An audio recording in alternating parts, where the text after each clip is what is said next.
Olá, cursistas, sejam muito bem-vindos. É um prazer estar aqui com vocês novamente. Como vocês já sabem, meu nome é Bruno Luiz, sou graduado em Análise e Desenvolvimento de Sistemas, licenciado em Pedagogia e mestre em Educação. E trabalharemos a disciplina Didática 2. Como de costume, peço que em nossas aulas vocês estejam munidos de papel e caneta, para que quando surgir alguma dúvida, vocês anotem e depois postem no nosso Fórum Tira Dúvidas. Já aproveitando a oportunidade para dizer que vai haver um Fórum Tira Dúvidas para cada uma das nossas aulas. Então postem as dúvidas no fórum pertinente à aula de hoje. E para que tenhamos um bom resultado, será necessária a dedicação de vocês nos estudos, nas atividades de sala virtual e também, muito importante, que vocês leiam a apostila toda. Vamos começar? Bem, iniciaremos a aula de hoje discutindo a avaliação do processo de ensino-aprendizagem. Então, vamos começar falando sobre os objetivos de aprendizagem. Identificar as modalidades de avaliação, sendo elas diagnósticas, formativas ou somativas. Investigar práticas avaliativas presentes no cotidiano escolar, analisando-as à luz dos referenciais teóricos sobre a avaliação do processo de ensino-aprendizagem. Organizar instrumentos de avaliação visando a intervenção na prática pedagógica escolar, apresentando-os em sala de aula aos colegas com vistas à socialização de saberes. Avaliação do processo de ensino-aprendizagem, conceitos e modalidades. As pesquisas voltadas à avaliação escolar ampliaram os debates sobre a qualidade de ensino brasileiro nas últimas décadas. Felizmente, hoje contamos com a produção teórica de autores que investigam o tema e têm subsidiado a elaboração de projetos políticos pedagógicos em escolas brasileiras. Porém, para Martin, o distanciamento entre a concepção teórica e o cotidiano escolar sempre foi um desafio aos educadores, pois uma didática teórica nem sempre está articulada com a didática prática, que transcorre o interior das práticas pedagógicas. Pense também nas seguintes questões. Como os professores organizam as propostas avaliativas nas escolas? Qual é o embasamento teórico que se deve pautar uma proposta avaliativa? Todas as disciplinas no currículo escolar devem ter a mesma fundamentação pedagógica no que se respeita à avaliação? Para orientar a reflexão sobre tais questionamentos, imperativo se faz partir do embasamento legal da avaliação do nosso sistema educacional. O artigo 24 da Lei de Diretrizes e Bases da Educação Nacional, 9394/96, estabelece várias regras comuns para a organização da educação básica, nos níveis fundamentais e médio. Em seu inciso 5, afirma que a verificação do rendimento escolar observará os seguintes critérios: avaliação contínua e acumulativa do desempenho dos alunos, com prevalência dos aspectos qualitativos sobre os quantitativos e dos resultados ao longo do período sobre os eventuais provas finais. O termo contínuo provém do latim continuum, contínuo sem interrupção. Já o adjetivo cumulativo indica o que procede ou se constitui por acumulação. Já o adjetivo cumulativo indica o que procede ou que constitui por acumulação. Segundo Mendes, a avaliação faz parte de um contínuo e, como tal, deve ser processual, contínua, integrada ao currículo e com ele na aprendizagem. Não são tarefas discretas, descontinuadas, isoladas, insignificantes em seu isolamento. Tampouco é um apêndice do ensino. O autor afirma ser preciso que a avaliação forme intelectual e humanamente, pois à medida que a forma, a avaliação é parte integral do processamento crítico. Conclui também que toda atividade, toda prática de avaliação educativa que não forme, que não eduque e da qual os sujeitos não aprendam devem ser descartadas. A avaliação é formativa quando assume-se que a avaliação é aprendizagem, pois através dela torna-se possível a aquisição de conhecimento. O professor, ao avaliar seus alunos, também avalia a própria ação didática.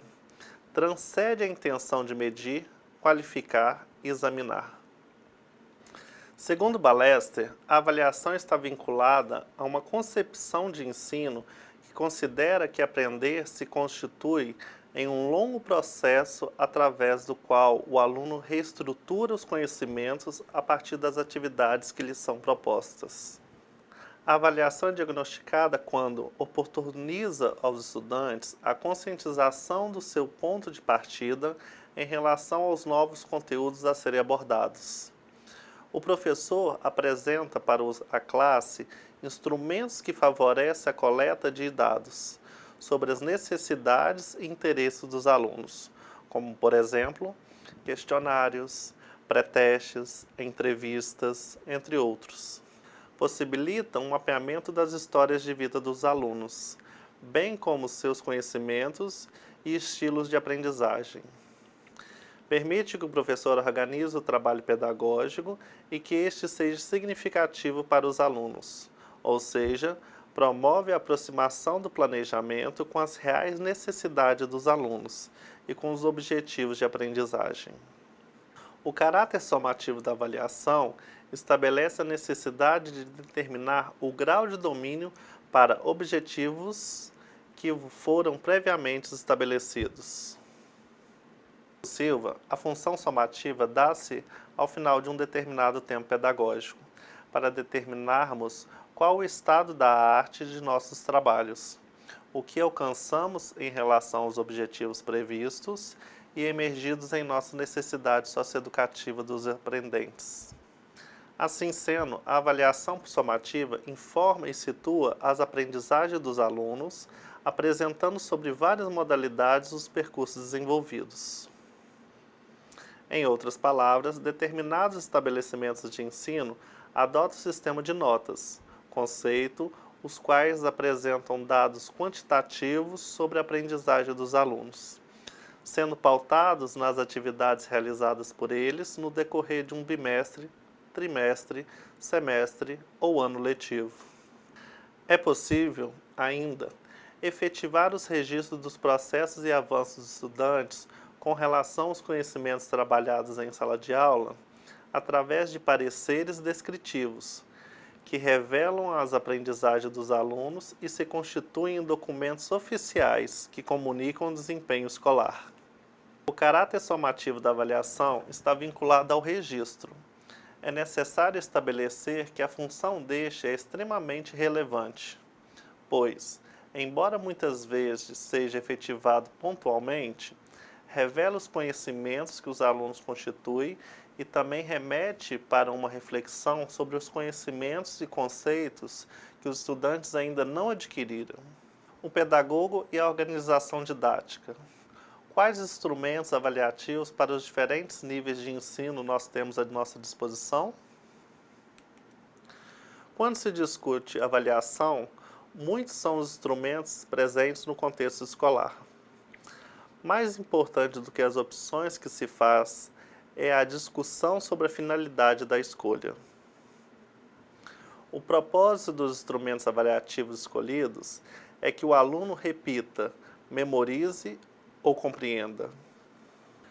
Através dos instrumentos aplicados, pretende-se que o estudante apresente suas construções sobre os conceitos trabalhados em aula, revela criticidade, resolve problemas.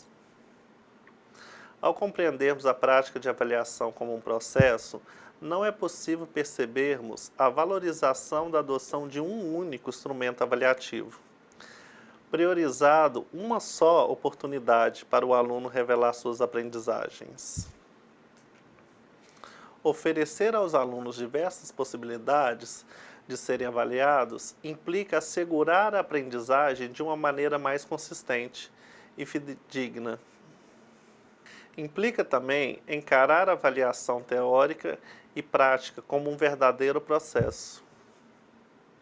Assim sendo, Nessa unidade, você conhecerá alguns instrumentos avaliativos, como destaque das possibilidades e limites de seus usos no contexto escolar, além de algumas orientações didáticas para a sua construção e correção. Também serão apresentadas citações de pesquisadores que certamente servirão de subsídios para a reflexão sobre as práticas avaliativas. Investigando a avaliação. Segundo Melchior, dentre os inúmeros instrumentos avaliativos, destaca-se a testagem, por ser a técnica mais conhecida e aplicada no processo pedagógicos. Caracteriza-se por apresentar uma situação comum a todos que a ela se submetem, quanto em relação às instruções, como no que se refere às regras e à valorização de cada questão. Sacristã e Gomes apresentam táticas de avaliação integradas ao processo de ensino. Os autores ensinam que as provas formais podem servir de ajuda para recordar e também para aprender. Sugerem, por exemplo, que os professores apresentam de antemão aos alunos as provas que serão aplicadas. Pode parecer estranho, mas professores que aplicam essa técnica consideram que elas se revestem de significado, pois não se trata de surpreender os alunos para descobrir as suas falhas, mas sim de ressaltar o que deve aprender ou reter mais cuidadosamente. Já que os conteúdos têm determinada importância, e deste modo os alunos saberão de antemão em que focar nos estudos. Essas são táticas de avaliações informais. Acompanhe agora os instrumentos apresentados nas técnicas de testagem e nas modalidades de prova elencada. Provas objetivas. Possibilidades e limites. Fornece uma ampla amostra do que conhecimento, visto ser formado por numerosas questões. Elimina traços pessoais do aluno. Permite um julgamento rápido e objetivo, porque cada item só admite uma resposta. É de elaboração difícil e demorada. Exige atenção durante sua aplicação. Tipo de questões objetivas. Segundo Salinas, as provas objetivas são constituídas por amplo repertório de perguntas, ou itens com respostas delimitadas. Dessa forma, elas permitem uma pontuação livre de interpretação subjetiva. O autor destaca que, conforme a resposta que se solicita ao aluno, é possível distinguir diferentes tipos de questões, entre as quais podem ser de verdadeiro ou falso, de múltipla escolha ou de preenchimento de lacunas. Questões de verdadeiro e falso, e certo e errado. Poucas são as vantagens no uso desse tipo de questões em testes escolares, mas são questões úteis para serem trabalhadas com exercício em sala de aula. Entre as desvantagens do seu uso em testes, destaca-se a possibilidade de 50% de acerto casual. Perguntas de múltipla escolha. São perguntas ou itens nos quais propõe-se aos alunos um enunciado, um conjunto de opções de respostas, habitualmente 4 ou 5, em que, geralmente, uma é verdadeira e as restantes são falsas. Vale dizer que, quando os alunos questionam ao professor que tipo de prova será utilizada, os alunos, na verdade, estão querendo saber os níveis de profundidade que serão testados e, obviamente, o esforço ou não que terão que investir para estudar. Por outro lado, quando o aluno sabe que a prova é de múltipla escolha, poderá processar as informações de maneira mais ou menos superficial. Perguntas de preenchimento de lacunas. As questões de preenchimento de lacuna contêm uma frase, uma sentença ou um parágrafo, com um espaço em branco, que os alunos devem completar com a palavra ou as palavras que faltam. Particularmente, não considero a prova objetiva de questões de preenchimento de lacuna a opção didática mais viável para a prática pedagógica, por priorizar o enfoque factual dos conteúdos. Prova descritiva. Para recuperar o valor formativo dos exames, é necessário fazer perguntas inteligentes como condição de qualidade nas exigências de aprendizagem. Se realmente pretendemos desenvolver a inteligência, é necessário fazer perguntas que a estimulem e não a paralisem ou as limitem a tarefas que não exigem reflexão. Tarefas de repetição e de memória sem sentido, ou, o que é pior, as esclerosem. Possibilidades e limites. Permite que o aluno reflita e organize informações, opiniões, pontos de vistas, conceitos e conhecimentos. Exclui os fatos, sorte e adivinhação. Pode ajudar o aluno a aprender a fazer síntese, ser lógico, escolher, argumentar, adquirir clareza de redação. Não anula certas objetividades de julgamento, porque as produções são mais livres e não se pode aplicar padrões rígidos de correção. Retém vestígios pessoais, letra, estilo, cultura, sendo uma extensão considerável para a correção. Oferece a possibilidade de avaliar a capacidade de organização, de análise e de aplicação de conteúdos. As questões descritivas, segundo alguns autores, podem ser classificadas em 3 categorias, de acordo com a complexidade. Primeira categoria, o que, quando, onde e quem.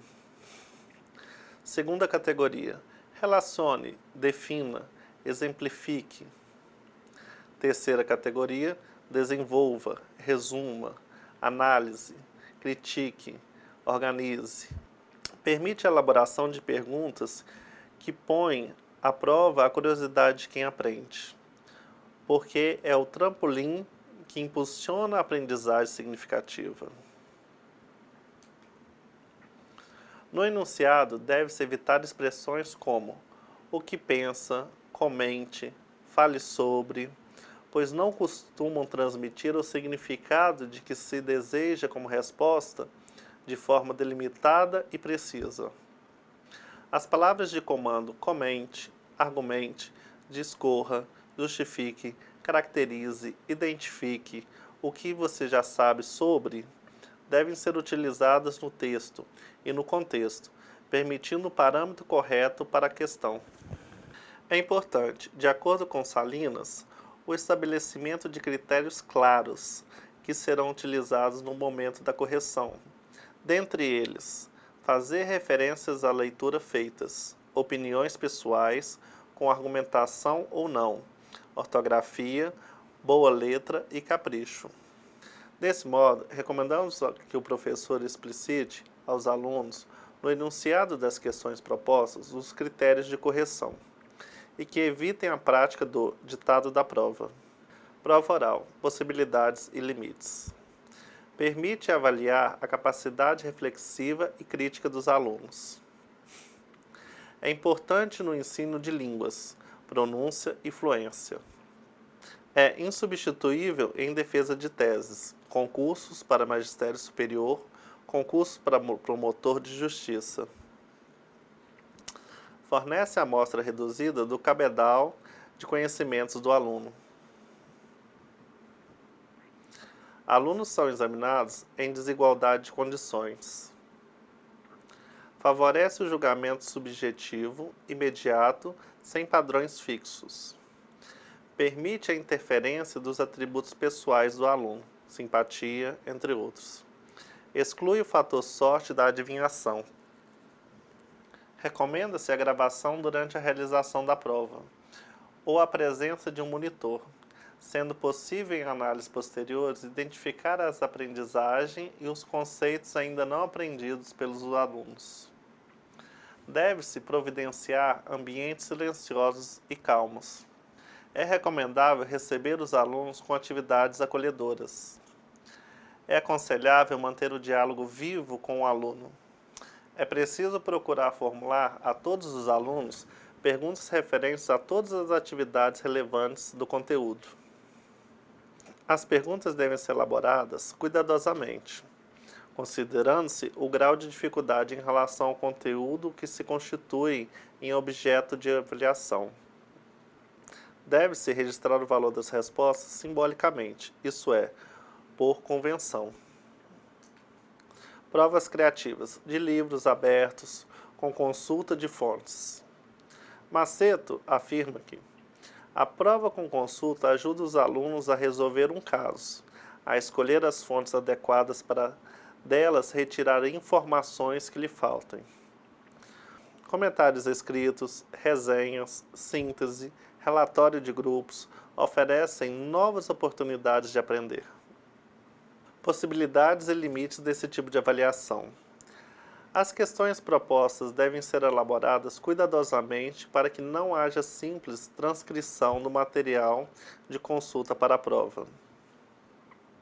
Ao permitir o uso de material de consultas, evita-se a exclusão de memorização dos temas conteúdos.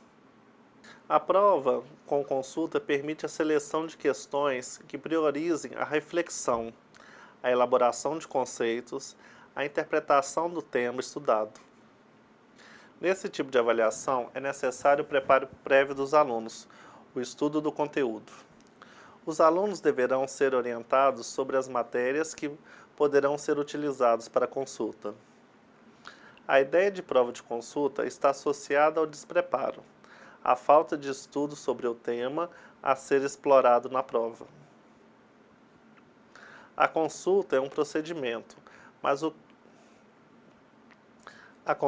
procedimento, o que não quer dizer que o seu uso garanta nota integral a todos os alunos. A prova não deve ser ditada.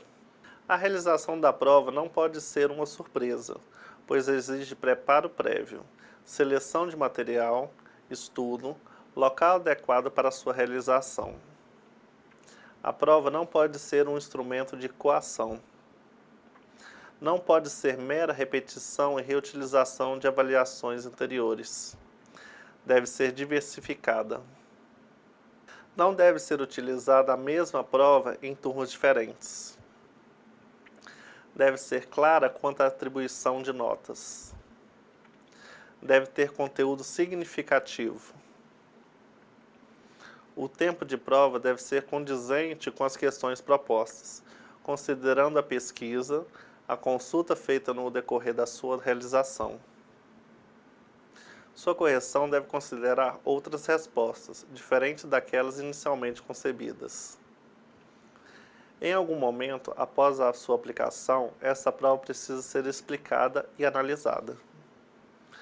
Ao optarmos pelo uso desse instrumento, podemos dar um passo importante no processo avaliativo, pois entende-se que não há prejuízo com a permissão de se consultar a prova. Nenhum mal acarretará aos envolvidos. Salinas alerta para o problema da avaliação das atividades em grupo. Estabelece uma diferença entre alunos trabalhando agrupados e alunos trabalhando de forma cooperativa. O autor destaca que o professor deve ter a habilidade de propor a cada grupo de alunos um conjunto de atividades que possam ser feitas pelas diferentes integrantes do grupo, em diferentes níveis de complexidade e que, unidos, os alunos apresentem como resultado um trabalho que é fruto de um esforço compartilhado. Possibilidades e limites desse uso de atividades. Requer definição clara dos critérios para exploração e pesquisa do tema e conteúdo proposto. É necessária a explicação das fontes de consulta. Permite a expressão de compreensão, conceitos e elaborações feitas pelos próprios alunos. Possibilita verificar o atingimento dos objetivos propostos, bem como o grau de dificuldade dos conteúdos. Permite o acompanhamento das aprendizagens, avanços e dificuldades de cada aluno, mas exige mais tempo do professor para a organização das atividades. Exige que, se não houver clareza dos objetivos da produção, as informações e conceitos apresentados pelos alunos possam ser aceitos na forma como foram apresentados. Pede-se que as temáticas para a produção sejam selecionadas cuidadosamente e que os alunos tenham conhecimento prévio do assunto. Requer que as produções coletivas tenham definição de temas para estudos e delimitação de papéis para cada componente do grupo de trabalho, pois podem favorecer o trabalho de cópias, reproduções, se não houver orientação prévia. Além disso, pode caracterizar o trabalho de somente alguns integrantes do grupo. Recomenda-se a construção de fichas de autoavaliação, para que cada componente explicite suas contribuições e suas formas de participação do grupo. O portfólio é uma modalidade de avaliação retirada do campo das artes e que aparece com o objetivo de criar novas formas de avaliação para o desenvolvimento das inteligências. Possibilidades e limitações da avaliação por portfólio. Possibilita maior individualização do trabalho pedagógico. Segundo Ribas, o portfólio é a coleção de trabalhos e atividades produzidas pelos alunos, adequadamente organizada, que revela com o passar do tempo os diversos aspectos do crescimento e desenvolvimento de cada um dos participantes.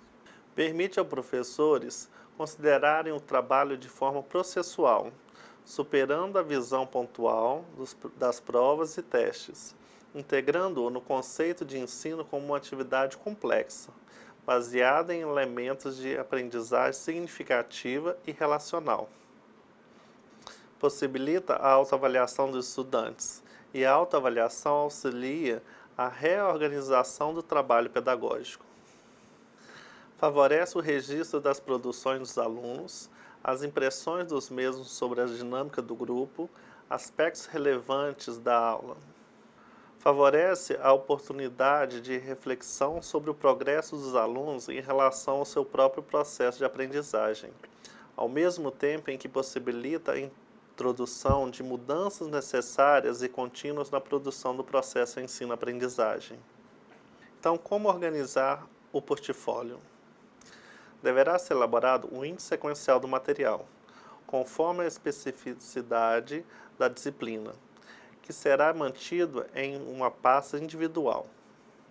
As seguintes informações deverão constar nesse portfólio: nome do aluno ou da aluna, do professor ou da professora do curso, do próprio curso, da disciplina, a série, o ano e a instituição.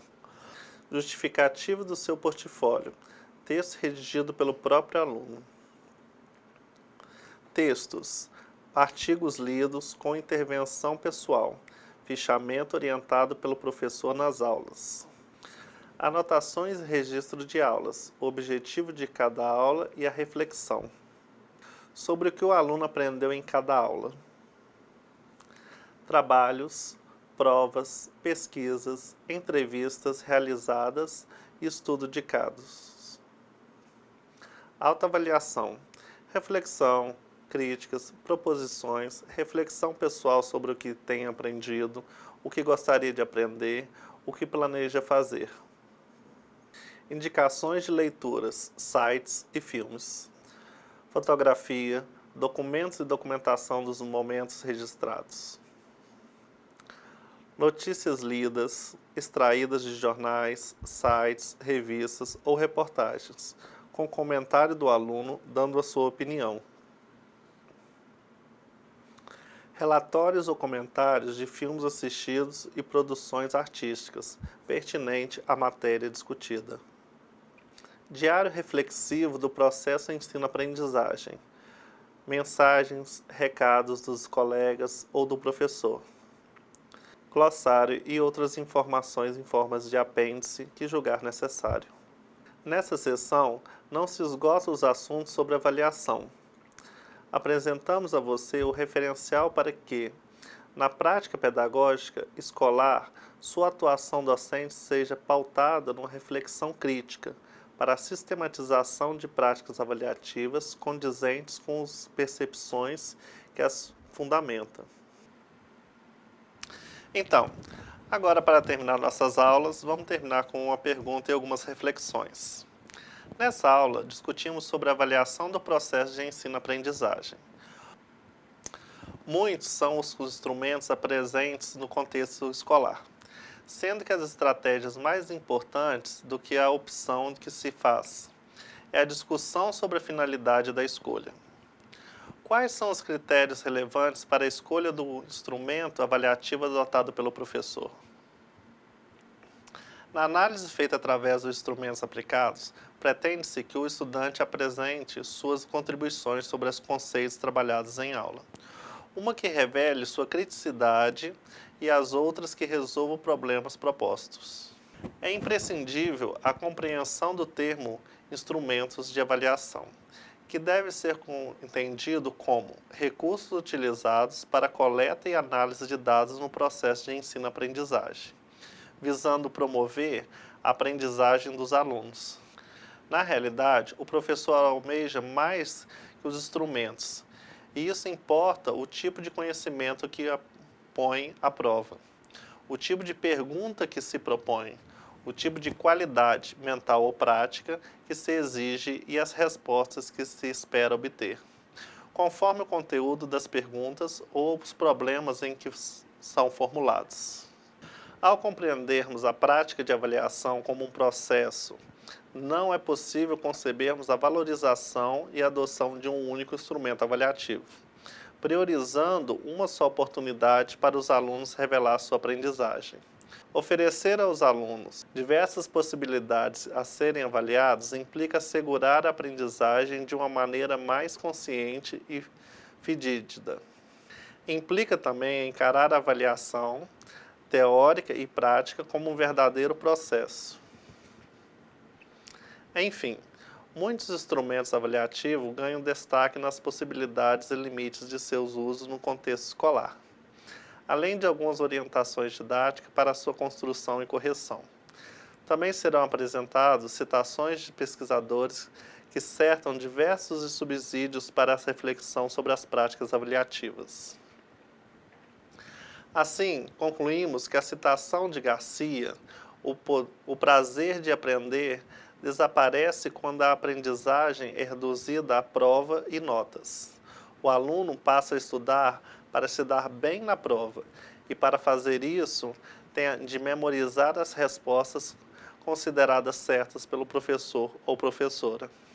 Desaparecem os debates, a polêmica, as diferentes leituras dos mesmos textos, os exercícios da dúvida e do pensamento divergente, a pluralidade. A sala de aula se torna um pobre espaço de repetição, sem possibilidades de criação e circulação de novas ideias. Nessa aula foi possível compreender um pouco mais sobre instrumentos de avaliação escolar. E com isso encerramos o assunto da nossa quarta e última videoaula. Eu espero que vocês tenham gostado e que tenham absorvido ao menos um pouco do que vimos aqui hoje. Lembre-se de acessar a sala virtual, participarem dos fóruns e postarem as suas dúvidas.